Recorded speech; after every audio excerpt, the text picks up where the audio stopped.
Every night I fall asleep next to my wife, but in the morning, she's a different person. The first time it happened, I woke up with a jolt. The bedside lamp was still on, casting a warm glow. I blinked, rubbing the sleep from my eyes, and turned to cuddle closer to Sarah, my wife of 5 years. My hand reached out, expecting the familiar curve of her back, the silky feel of her dark hair. Instead, my fingers brushed against short, fiery red strands. I froze. My name's Alex Thorne, and I'm 35 now, but that morning, 2 years ago, I was 33 and utterly bewildered. I opened my eyes fully, heart pounding like a drum, and saw a woman lying next to me. She had the same gentle rise and fall of breath, the same peaceful sleep, but she wasn't Sarah. She was a stranger. Every night I fall asleep next to my wife, but in the morning, she's a different person. My mind scrambled. The woman had a sprinkle of freckles across her nose, a delicate scar just above her left eyebrow, and those unmistakable bright red curls. She was beautiful, no doubt, but she was not Sarah. Sarah, my Sarah, had long, dark brown hair, clear skin, and a small beauty mark just under her right eye. There was no mistaking it. I pulled my hand back as if burned. Panic, cold and sharp, gripped me. Had I had too much to drink? No. Was I dreaming? I pinched myself. The pain was real. I swung my legs out of bed, my mind racing. Where was Sarah? Who was this woman? How did she get there? I tiptoed around the bed, careful not to wake her. Everything else was exactly as it should be. Our wedding photo on the nightstand, my worn slippers, Sarah's favorite book. Everything was ours, except for the woman sleeping peacefully beside me. I decided to wait. Maybe it was a hallucination. But the morning light grew stronger, and the red-haired woman remained.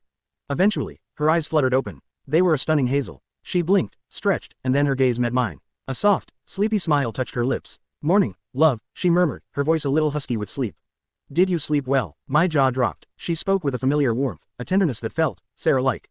But her voice wasn't Sarah's. Sarah's voice was a little higher, more melodious. This woman's voice was deeper, richer. I mumbled something incoherent, still reeling. She sat up, her red hair a fiery halo in the sunlight. Her eyes, those hazel eyes, looked at me with genuine affection, a knowing intimacy that chilled me to the bone. She got out of bed, moving with a familiar grace, and headed to the bathroom. I watched her go, utterly stunned. When she came out, dressed in one of Sarah's robes, she looked at me with concern. "Alex, are you all right? You look like you've seen a ghost." I couldn't bring myself to tell her. "Who are you?" I wanted to scream. "Where is my wife?" But the way she looked at me, the way she moved around our house, so utterly at home, stopped me. It was like she genuinely believed she was Sarah. That first day was a blur of silent observation and internal panic. I went to work, a graphic designer, trying to act normal. My best friend, Mark, 34, a loud and boisterous chef, would have roasted me alive if I'd told him about this. My sister, Emily, 30, a pragmatic accountant, would have insisted I get my head checked. When I came home that evening, the red-haired woman was there, cooking Sarah's famous lasagna, humming one of Sarah's favorite songs. She greeted me with a kiss, the touch of her lips both alien and strangely familiar. She knew details about my day, about my life, things only Sarah would know. She talked about our future plans, our upcoming anniversary, things we had planned. It was unsettling beyond belief. I went to bed that night, lying rigidly beside her, the smell of her shampoo, a scent I didn't recognize, filling my senses. I closed my eyes, terrified of what the morning would bring. And in the morning, she was gone. In her place, a woman with striking blue eyes and a pixie haircut was sleeping soundly beside me. She opened her eyes, smiled, and said, "Morning, hun. Did you remember to take out the trash?" And just like that, the cycle began. Every night, I would fall asleep next to my wife. Every morning, I would wake up next to a different woman. They were always women in their late 20s or early 30s, roughly Sarah's age. They always had different hair colors, different eye colors, different subtle features, a mole here, a dimple there, a slightly different nose. But they always possessed Sarah's memories. They knew our inside jokes, our shared history, the way I liked my coffee, the quirks of our apartment. They knew about our first date, the embarrassing proposal, our dreams of traveling to Patagonia.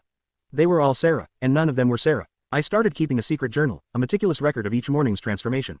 Ava with the short blonde hair and bright green eyes. Chloe with the long, wavy brown hair and a scattering of freckles.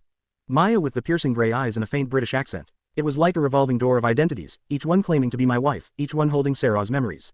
I tried to find patterns. Was it linked to the moon cycle? The weather? My own stress levels? Nothing. It was utterly random. My life became a constant performance. I had to pretend everything was normal, greeting each new Sarah with the appropriate level of familiarity, never letting on that I knew she was different. It was exhausting, terrifying, and profoundly lonely. I tried to talk to her, to them. To one of them, the one I called Red, with the fiery hair. I asked about her past, about her childhood, before we met. She rattled off memories, vivid and detailed, all of them Sarah's memories. "Remember that time I broke my arm falling off the swing set when I was 7?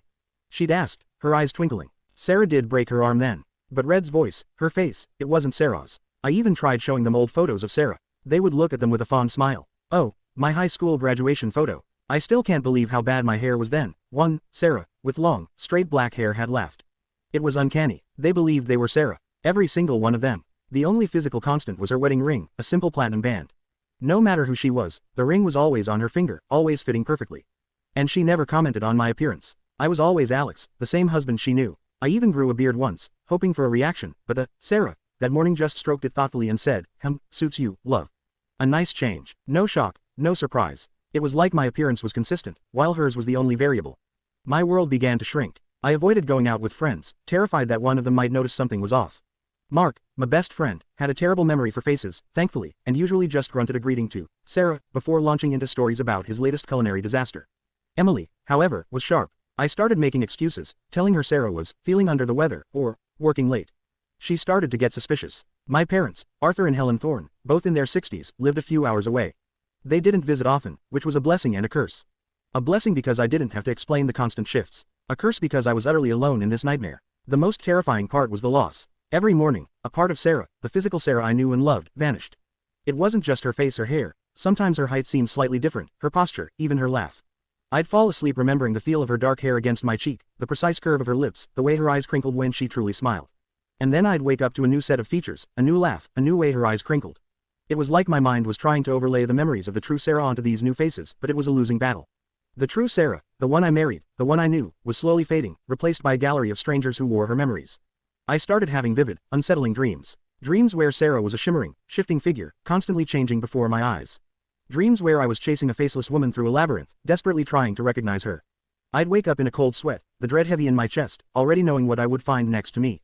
One night, the dreams changed. I dreamt of a small, antique music box that Sarah had inherited from her grandmother. It sat on her dresser, a beautiful, intricately carved wooden box. In the dream, the music box glowed, a faint, ethereal light emanating from within. A soft, distorted melody played from it, almost like Sarah's voice, whispering, "Look inside." The key, the truth. I woke up with a gasp. It was Sarah, with kind, deep brown eyes and a short, curly bob. I looked at the music box on the dresser. It wasn't glowing, of course, but the dream felt too real, too specific to ignore. Later that day, when she was out, I went to the dresser. The music box. I'd never really examined it closely, just admired its craftsmanship. I picked it up, turned it over in my hands. It was heavier than it looked. And then, on the underside, almost completely hidden by an ornate carving, I felt a small, almost invisible indentation. A tiny button. I pressed it. With a soft click, a small, hidden drawer slid open from the side of the box. My breath hitched. Inside, nestled on a velvet lining, was a single, intricately folded piece of paper.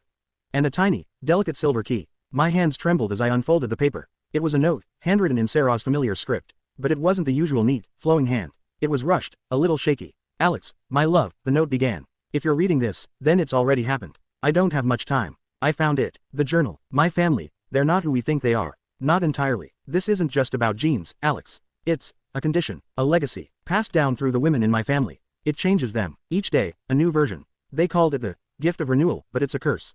A way to escape something. A hunter. A shadow from long ago. I'm trying to fight it, trying to stay me. But it's getting harder. The key is for the safe in the old study, behind the painting of the lake. There's another journal. It has all the answers. Find it. Find me. Don't let me disappear completely. I love you." My heart plummeted into my stomach. A condition. A legacy. A hunter. My Sarah, the real Sarah, was fading, fighting to stay.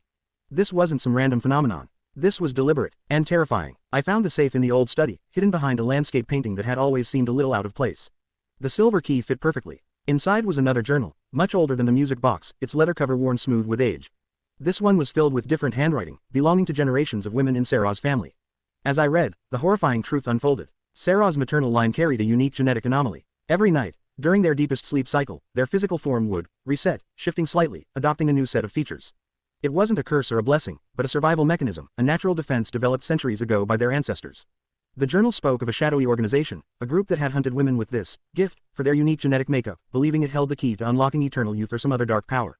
They were called the collectors. The constant physical shifts made them impossible to track, impossible to capture permanently. Each morning, a new face, a new disguise. But there was a catch. While their bodies changed, their minds did not. Their memories, their personalities, their very essence remained constant. The real struggle was to hold on to their sense of self amidst the shifting identities, to not lose themselves in the kaleidoscope of faces. Over generations, many of the women had succumbed, their minds fracturing under the strain, becoming blank slates for the next morning's iteration. This was what Sarah feared. This was her fight. The journal revealed that sometimes, a dominant iteration of a woman's physical form would emerge, one that would last for days, even weeks, providing a fleeting sense of stability. These periods were rare, but cherished. It also spoke of a way to anchor the identity, a ritual passed down through generations, involving a strong emotional connection and a specific, intimate act of shared vulnerability. It was a desperate hope, a fragile thread, And then there was a chilling entry, only a few pages from the end, written by Sarah's own mother, Eleanor Davis, now in her late 50s, her handwriting frantic. They're close. The collectors. They know about the gift. They almost caught me last week. I'm afraid for Sarah. I have to warn her. But how? This gift. It makes us ghosts to the world, but visible to them.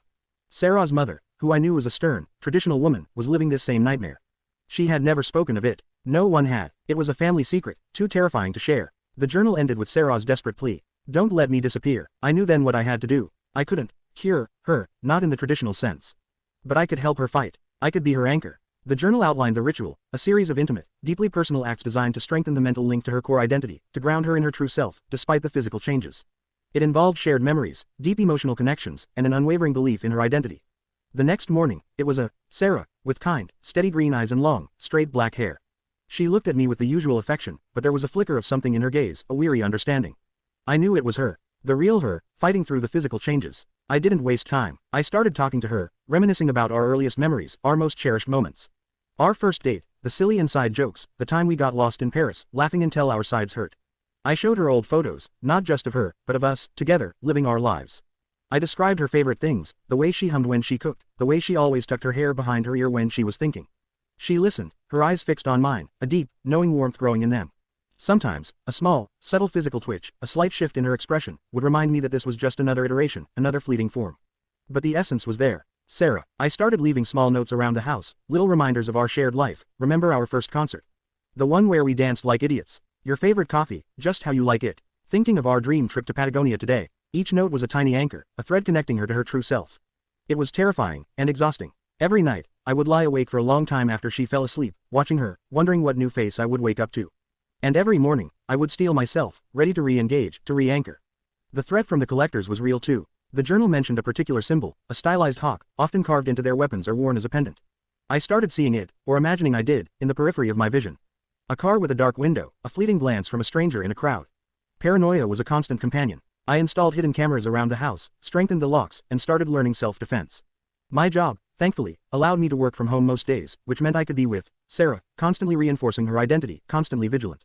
One afternoon, a delivery man, a new face I hadn't seen before, tried to force his way into the house. I fought him off, using the rudimentary self-defense moves I'd been practicing. He wore a small, silver hawk pendant. The collectors were real, and they were close. Sarah saw the struggle, her eyes wide with a fear that transcended her current physical form. They're here, aren't they? She whispered, her voice trembling. They found me. It was Sarah, with pale skin and large, expressive brown eyes, a woman I dubbed Fawn. We'll fight them, I said, holding her close, feeling the fragile strength of her spirit. Together, we devised a plan. The journal mentioned that the collectors were after something specific, not just the women themselves, but a deeper genetic secret, a hidden switch within their DNA that allowed for rapid adaptation and transformation. They wanted to weaponize it. The journal also hinted at a way to scramble the unique genetic signature, making the women invisible to their trackers, essentially hiding them in plain sight. The ritual for scrambling the signature was complex, requiring a unique combination of specific environmental factors, a heightened emotional state, and a precise sequence of stimuli. It was a long shot, a desperate gamble, but it was our only hope. It meant taking Sarah to a remote, ancestral family estate, a place mentioned in the older journal entries as a refuge. It was a grueling journey, dodging what felt like constant surveillance. Mark, my best friend, finally noticed something was deeply wrong and, after I broke down and told him a heavily redacted version of the truth, he helped us, providing a distraction, a diversion that bought us precious time. He didn't understand, but he trusted me. We reached the estate, a crumbling old mansion nestled deep in the mountains. The setting was perfect, matching the ancient instructions. We spent days there, Sarah and I, performing the ritual, recreating moments of profound love and connection, reliving our happiest memories, intertwining our lives, grounding her essence with every shared laugh, every tender touch, every whispered secret. I saw the changes, subtle at first, then more pronounced. The shifts became less drastic. The facial features would subtly blend, morphing less dramatically each morning. One morning, her eyes were blue, but her hair was dark brown. The next, her hair was blonde, but her smile was distinctly Sarah's. It was like her physical form was trying to find a stable, average, a baseline that incorporated elements of all her iterations, yet still held the undeniable essence of the woman I loved. Then, one morning, I woke up, and next to me was the face I knew. My Sarah, the one with the long, dark brown hair, the clear skin, the small beauty mark under her right eye. She opened her eyes, and they were wide, clear, and full of a profound gratitude I'd never seen before. Alex, she whispered, her voice hoarse, I'm here. I'm really here, the constant in the future.